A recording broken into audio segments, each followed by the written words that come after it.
Odofo aha Golden TV GH. Let's also be subscribe like na share enfama me. Na yenche ho no.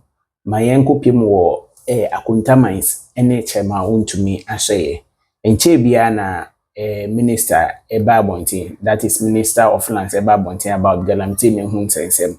No be kan say Akonta Mines led by chema Wontumi akoji forest baby anka omammo permit ba akopɛ, but permit no omodidi acha enye so omodidi try pempo. Aside that ne nso no omo sign the contract amema manfo a kire so omo ye adwuma dia ebo man no anase embo man na no na Yaa Titi abekasa e afa ho say minister wanye ni ye before say o ba bonte no na say uchi chema Wontumi ni Akonta Mines workers nyina gu man say na wa ba bonte.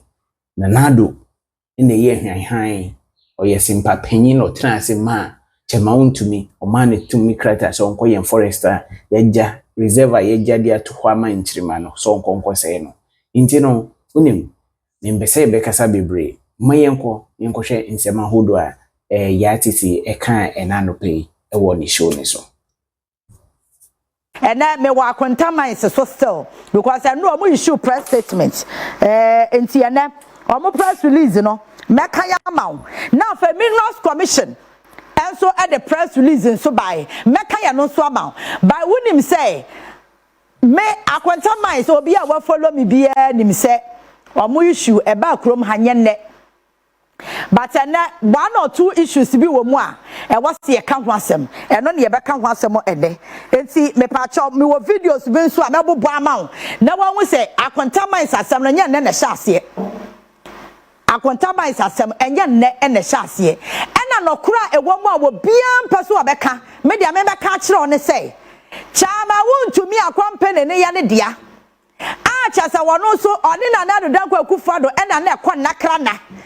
Nana Addo direct beneficiary of a juma no yenti and ama Akonta Mines asem anwe say it say no bia ntimi nka no me dia me maka the opposite oye bia no ye wo wasema age say bia asem na meka no mesusu say enye no kore ene dia me ha me ho na say ye no kore na ye de ebe say oman na eno dia mfa ho ne atam a obedi me eno dia meka se dia sitie. That's it. Enti enra Akonta Mines press release na omode baaye no ye be kan na ye wi a quick one enra krona Minerals Commission and so the press release e baaye enti eno so e wo ho ye be kan tu ni nyina na wonim sa enra sa press release na me de ma wo from 2021 na a free Minerals Commissioner womo establish yema yehu se Akonta Mines na womo any permit no me kan ma wo ene sa press release no me de be cancel ma kire because asem bi bebe bia no maka cho se me mitumra no ma kire sie eti no document na me de ma wo no kwa nipa dodo na rafi enipa dodo na rafi me come archives mu a enema bi wo ho no ma wadwen be se hu hia me batimi hu hia me won se enra sa document na hu be hia ye eno na establish ye ma ye hu se Minerals Commission extra krata ma yen Ghana fo ye te ye hu ase se Akonta Mines ni nkrata wo ba bia wo mu ye adwuma no eti efiti sa bre na besi enne Akonta Mines after the Minerals Commission Lands and Natural Resources Minister among directive say omo revoking the license no ono chama Wontumi say or the Lands Minister honorable Amakofi bu abekwa court emi say agro wani so wunim de ekoso like de ekon wonya ntiase wo de Lands Minister court okay obetimi ayero ho akoba timi issues no ena na ebe speak on it so nyedi kan mofa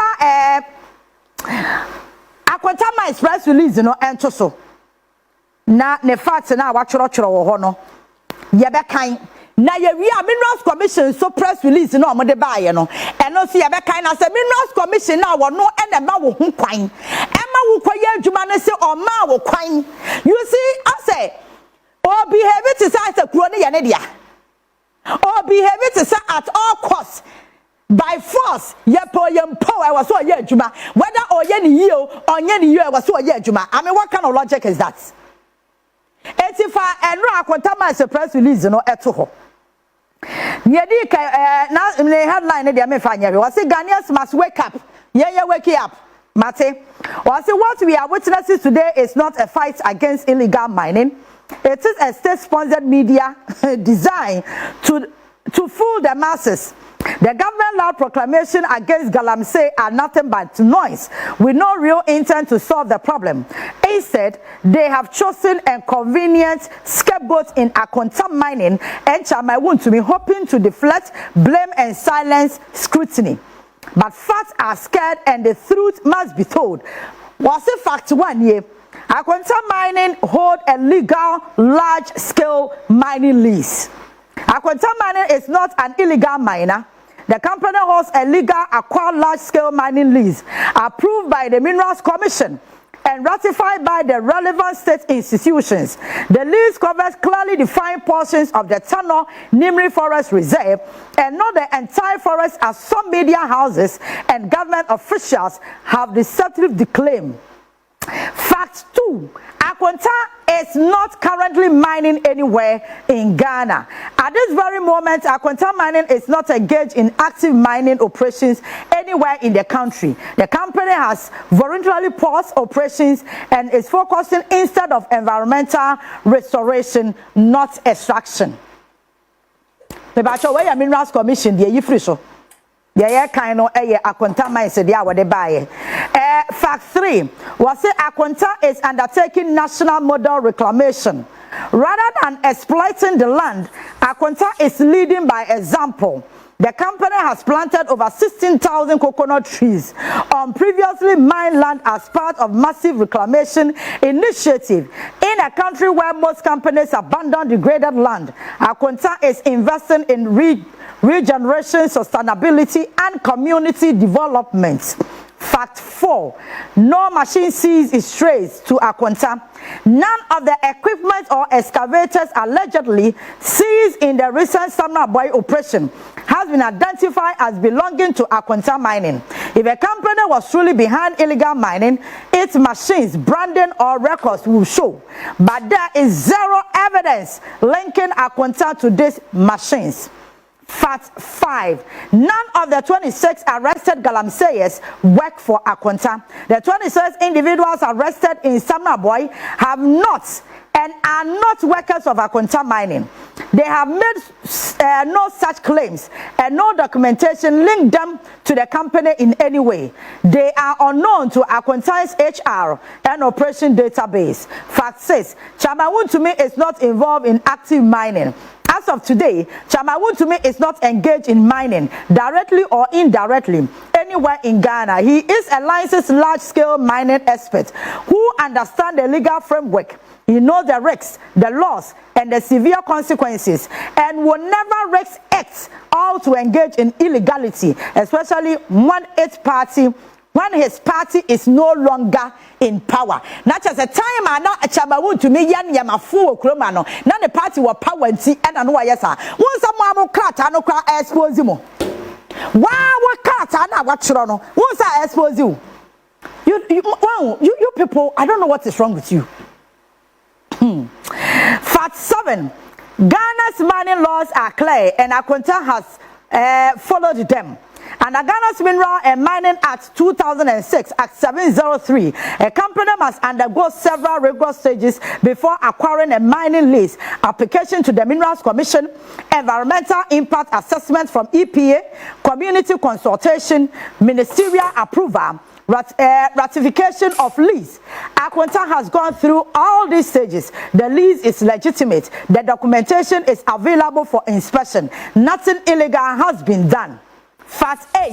Akonta has never sold any concession to Galamseyers. Akonta Mines has never at any point sold lease of informally illegal miners, informally surrendered any part of its land to illegal miners. The company remains committed to the responsible use of Ghana's mineral resources and understands the legal and reputational danger of engaging in Galamsey operators. Fact 9. Management of Akonta is available for any probe. If any doubt still exists, let it be known that the management of Akonta Mines is ready to cooperate with any official investigation. They are not running. They have nothing to hide. They are confident in the facts and the law. The real agenda, political distraction through propaganda. Way aye enra Akonta Mines mining wamu letter and our press statement wamu chrobaye eno and makame to me bona masha da kan ni nyina so that you understand where Akonta Mines is coming from. Now the ama asemwe wama kasa I expose wabo ho and same me pese me hu baby a omo ankasa expose wabo ho no ase patcho fact 8 Akonta has never sold any okay yeah no I think fact 7 wapo say Akonta Mines ye chama Wontumi na da no omo party free abamu no ono kra wanye active mining na say former gudia no wagya tu. It means chama Wontumi niam no ye wo Ghana ha nyina eye NPP aban na wo power Nana Addo Akufo-Addo na ye president o hyenachi and wo bo ne ho ban ti, because that is what the statement is saying. Na say na ban ni power nti wano kra ontimi enkonkotu for magude adan na sa wo ya de pa sa wa ba wo power wa ban ni power sa de pa nkoa na wo ya da na wo nye you free so time na me hia na wa fa to so yenko yanim fa minerals commission dia na to so ne yenko ntentem na adwuma ne do so ma yenko minerals commission dia no so quick na yenko yanim ntentem because ebre kokra dada na yentimi clear ni nyina enfree ho na enra chama Wontumi anyway baye ena kro we pa nyame ne yemboafo ena minerals commission enso ede wo mo de baye nti meka minerals commission de no enso de ama na minerals commission ena wo ho kwan se oba chama Wontumi krata ene ne company na ya fa na Akonta Mines no ema mo kwakwa adwuma na samo de baye a wa kyerɛ fact 1 fact 2 fact 3 fact 4 sa akwati fact 9 no and a minerals commission and so they were so kata ebaye and to way every minerals commission Ghana illegal mining activities by Akonta Mines Limited in the Tano Nimri Forest Reserve eti enra no musu issue amode April 22 2025. The attention of the minerals commission into brackets the commission has been drawn to the claim by Akonta Mines Limited into brackets Akonta or the company that it has a valid mining lease in an area located outside the Tano Nimri Forest Reserve. This follows the press conference held on 21st April 2025 by the Minister of Lands and Natural Resources, stating that the company is involved in illegal mining activities in the forest reserve. But Nana Akufo-Addo we di obone pa forest reserve. Just say I don't understand. Kwaya ya reserve ya wo bia nkomu no. Nana Addo se me de mekom eno ade mrakwa parliament ena mpese me ja for ho so gitu mu ena forest na ye de ato wa fiti ya kato apan so ya nana no mu nyina agi ato mu se obia nkomu no. Nana Addo so won okomu ye okomu ye okosai no na mpa so akosai no ye nto aso. And the Minerals Commission, you know, said the company was granted a reconnaissance license over an area of 135.87 square kilometers in Samnaboy on 15 June 2011 for a term of 1 year. Expiring on 14 June 2012. This area is outside the Tano Nimri Forest Reserve. Not just chama Wontumi kra ye nipa bia e wasankuo hu say NDC aban is different from NPP. One who said the NPP are very vindictive no NDC ntisa time awodi kan kra nya alliances no na president Mahama na tie akonwa so ba o ma kasa wo ye NPP ni nti ya ma te say the NPP for be ye krom ha egi NDC for nyina adwuma egu no because ye nya wo so ye NDC ni e be gu adwuma sa na mo de se du agongo gu na adwuma. We are this in Quadia and people be make sure so be go adwuma time achaba Wontumi di Kenya license krano na president Mahama na tie akonwa so. That's the difference between NDC and NPP. Sa 2011 license na ye de man no na ebe expire 14 June 2012. Ye come and the licenses ye cha asasia no just ya measure the amount. No kwa na ya measure side the amount no date side the ho nti say date no so a e was wo bada minerals commission who say adwuma no wo betimi aye nti afa dia mo approve akokoye mayanto aso. When the reconnaissance license expired, Akonta was granted a prospecting license over the same area of land on 31st December 2012. 2012 okrana na President Mahama na tie konya so. Prospecting license yemfa to gold. Prospecting license yemfa to gold. 2012 for a term of 2 years expiring on 30th December 2014. Avena Minerals Commission mo be ma history ahụ. Anyway, yento aso. Under section 41 of the Minerals and Mining Act 2006 at 703, the area of a mining lease cannot exceed 63 square kilometers. Consequently, the company applied for 3 different leases, which were granted on 23rd July 2021 for 10 years. It is important to state that these 3 mining leases are not within the Tano Nimri Forest Reserve. It's not any watch. I'm about to mean in Akonta Mines. No more pedal. The Minerals Commission document ye can't say Tano Nimri Forest and I'm about to mean in Akonta Mines. Aquajabosono. Sawama Momokata Swamokwa, Omokwa Hoya Dang.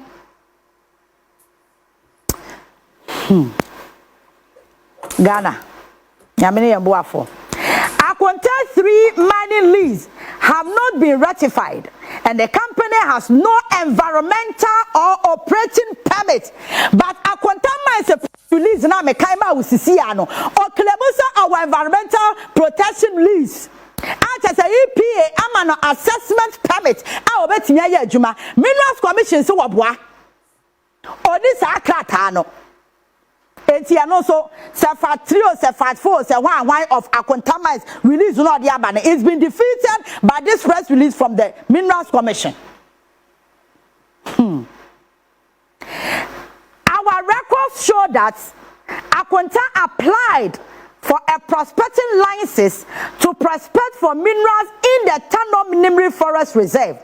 The application for the prospecting license was later withdrawn, and the company applied for a mining lease over a portion of the forest reserve on 25th August 2022.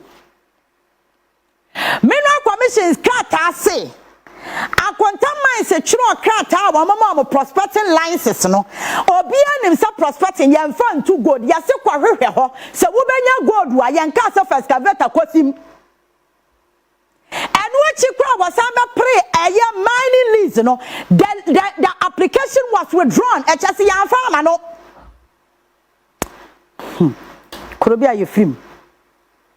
The application for the mining lease was not signed by the previous minister. Currently, the company has no mining lease to mine in the forest, nor does it have a forest entry permit to enter and undertake any mining operations or activities whatsoever. Therefore, Akonta has no mining lease in the forest or any other permits or authorization required to undertake mining operations lawfully in the forest. For avoidance of doubt, the Commission wishes to inform public that the Ministry of Lands and Natural Resources, in a press release dated 30th September 2022, stated that Akonta had no mineral rights to undertake any mineral operations in the Tano Nimri Forest Reserve.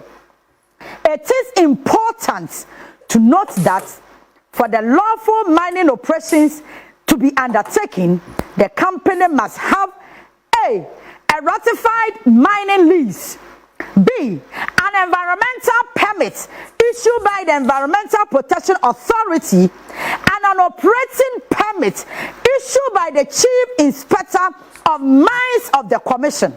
In addition, a forest entry permit is required if mining activities are to be undertaken in the forest.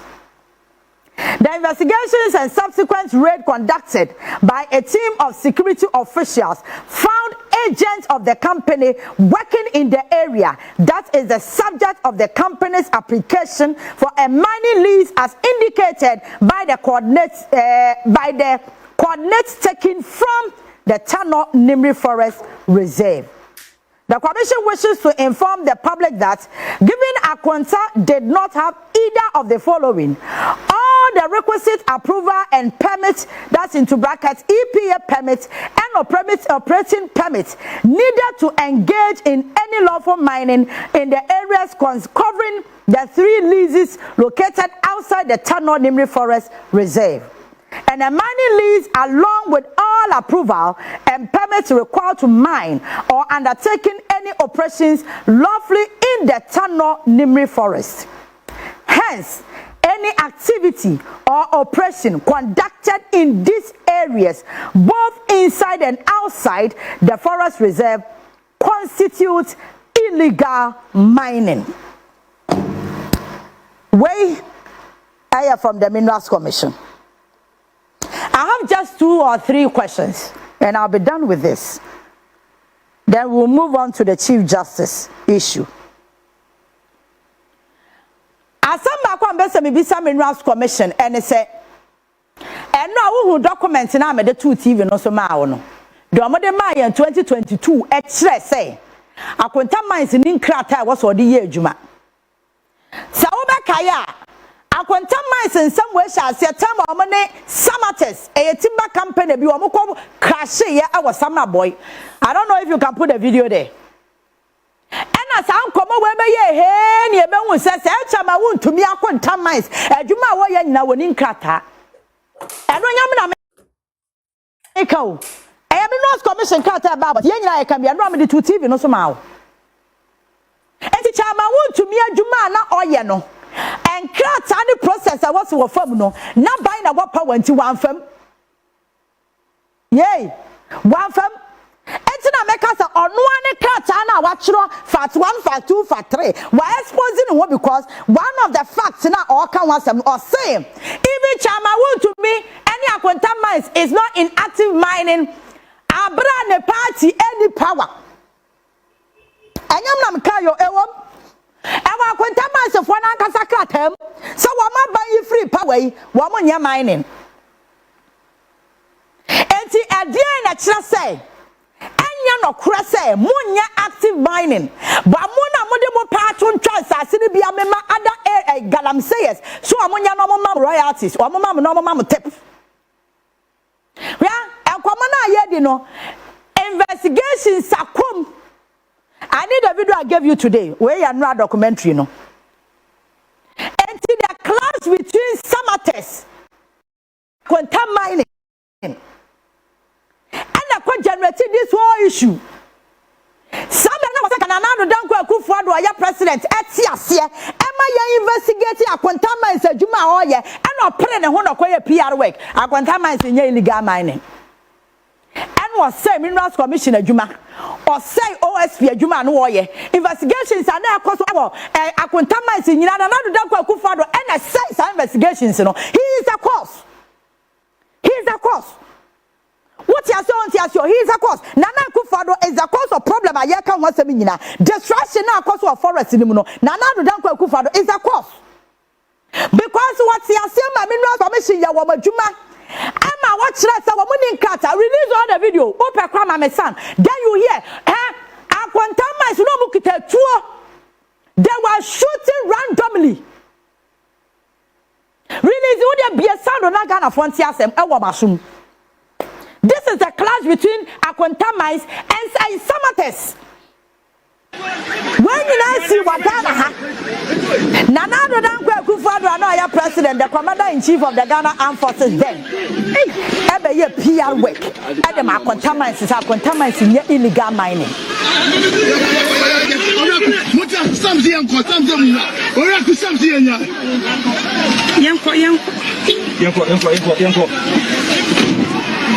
Oraku, sit down. Oraku, sit down. Sit down. Oh.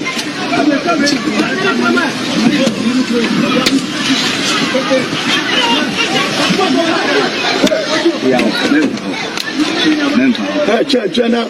Memphis. Hey, yeah, Belchi. Hey, Fire. It's a level 2 fan.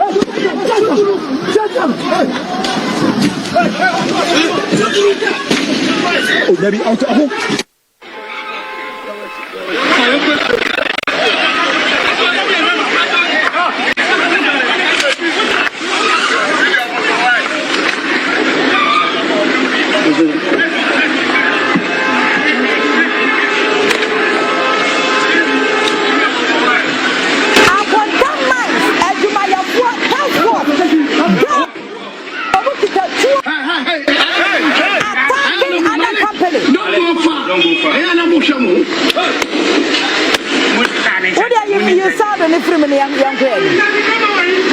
So Nana Addo is the cause of problem. So he is the cause. Because of the investigations and Sefata and a Minerals Commission cast Akonta Mines in Krata and no Jawa Juma Emma Yada Pari Yatoso and stop Chama Wontumi from going to the forest reserve. And Kadia Kenkianka was say quiet in what caused damage? What was a wood yakube? Kubanu Yaway. What if you come for video evidence about a wood yakube? And you think we are case? Huh? Sandiana Pasana, this is political witch and your political witch chance. What would I will chance? Because Andra, what Casamusa Casaya, and I'm not trying, Yabu Chirayan and Amakaino. What's the answer when you because what by any power? And to say what by what power and I would do some force and say quiet in to Tunsa say and Funtum Fryer, who quite enough you know for the what on the Aka. And I would tip you and I would do who sick. Who can see a young crowd Ghana how? Who can see a young crowd? Come on Facebook and you see there was even a demonstration I was out so against Akonta Mines. So demonstration Yakobai, I did the story. Anything related to Akonta Mines, Atigya Yaa Titi, meaning from Kanka to Kankai, because I followed that particular story from the beginning to baby Ayadrine, and to me and run me the Kakacho say there's nothing breaking news about this Akonta Mines issue to me. And you see, the Amama John or Power and say, Naka the Papa Moa, I was a Casabre Akonta Mines, no. And some point Lance Natural Resources Ministry, Honorable Mabwa, Kababa press conference, and I could watch it to me. Can you understand when you know? I got was a press conference, ever catch a gun for say a political witch hunting.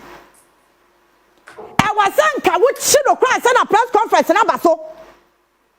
Do that done damage where you cause to a minor. I bet you for 355, ye Diakube, Akube no Diaway. Yea. Who video a chance what you could away? You think we are fools?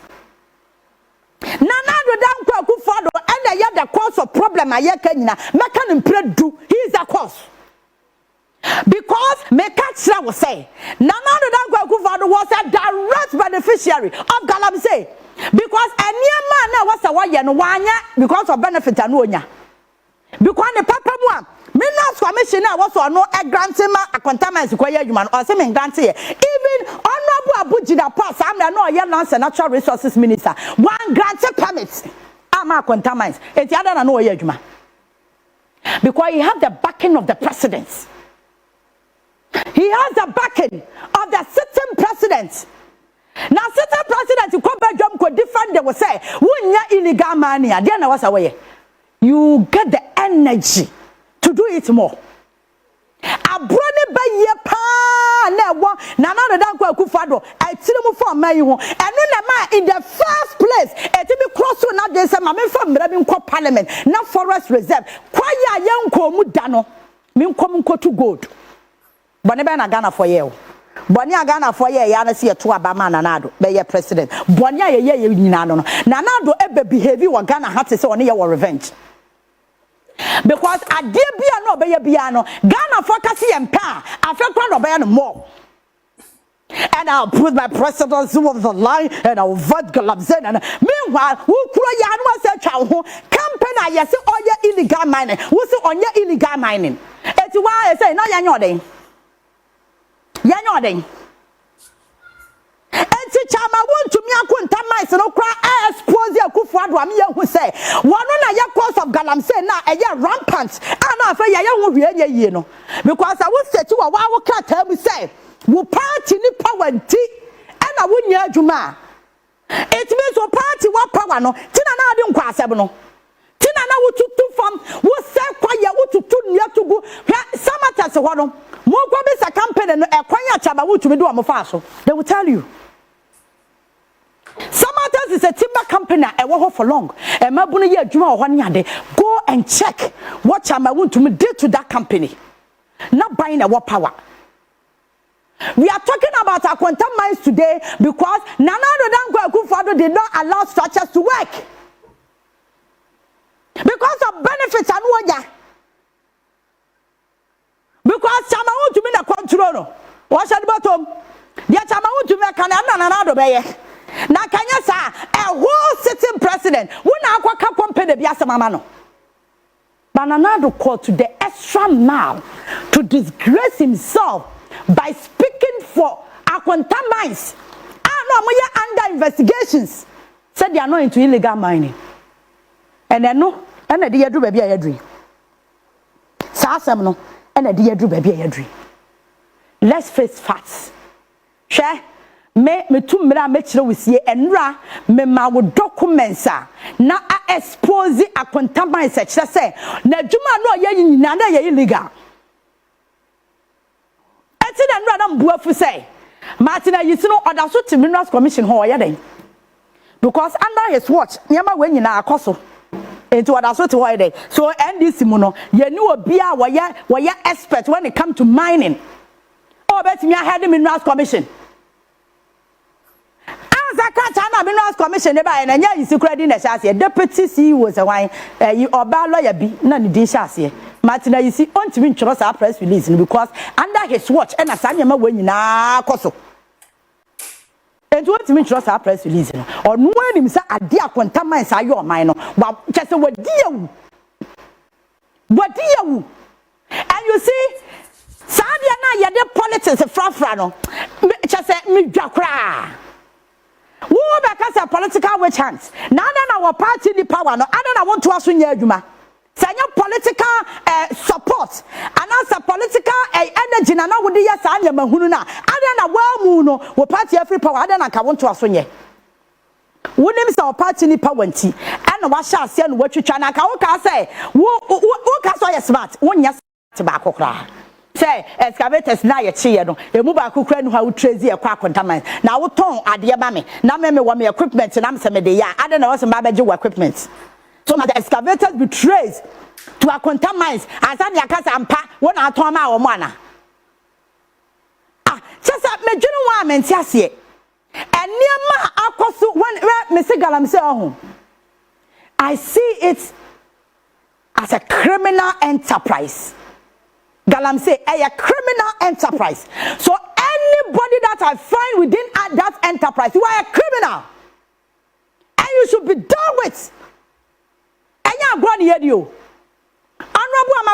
Before and Kababa press conference. Now I said Kachama Wontumi na Akonta Mines phone in in the first place. I said Kachiwamo.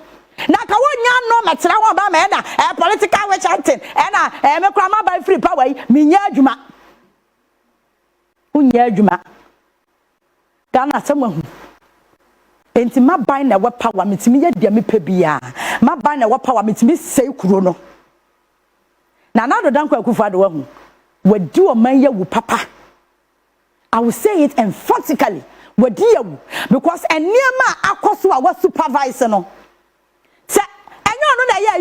but he was a supervisor. Ordinary resi ya no more ya no home say ya who goodies na beba no agibi no adi. Wadi ya wo papa. When ya betena say ya press conference said dey. Wa ba free power no wo nye galam wo nye mining biem.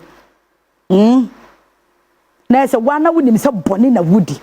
And he said, Minerals Commission crata ye babo and see actually and say, even EPA assessment permit to crowd wouldn't be. Hey, Ghana find it now. Whoa. EPA assessment permit to crano. Chama Wontumi na Akonta Mines. What would it be? So, not a human woman saying. That's the reason why I will tell you today. Put the phone line on the screen. Nyanko. Yeah, I will talk about the Chief Justice issue. Proper. Yeah? Bonia yedi na na Akufo-Addo na se Ghana for to abama Nana Addo. Wabedi yewu. Because a bin sida ma panyi bia ma Ghana hada.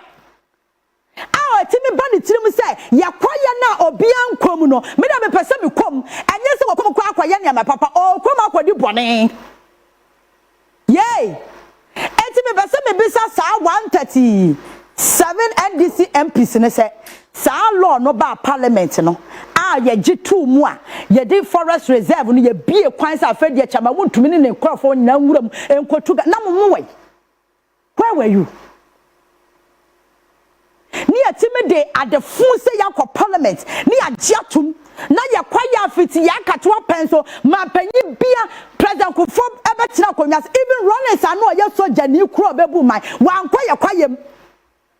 It is a mekacho say Akufo-Addo or the revenge and the bedi akonga asa ni aya no bone wona kumam enye obi na kan say wa papa nya ceremonial president onye obi a ne kan ena enye obi anfom so ye ni bone a ye de aya Akufo-Addo. Somebody should tell President Mahama say sa Syria no ne President Akufo-Addo kwasere na ano no eye sa Syria bebrebe na Akufo-Addo we can't trust him, we don't trust him susu sire kira no because on pewasem susu sire kira no. And you see when nyina ye niema bia wo hono ma wo say aban ne ye ho adwuma enti sa pretend no stop it. Because sa handshake ni we no entimi stop oral. Se no na mo MPP from Basa mo did you stop oral. Ya kasa che President Mahama sa Syria ni shake no. Jai. Ya ni bra bre no.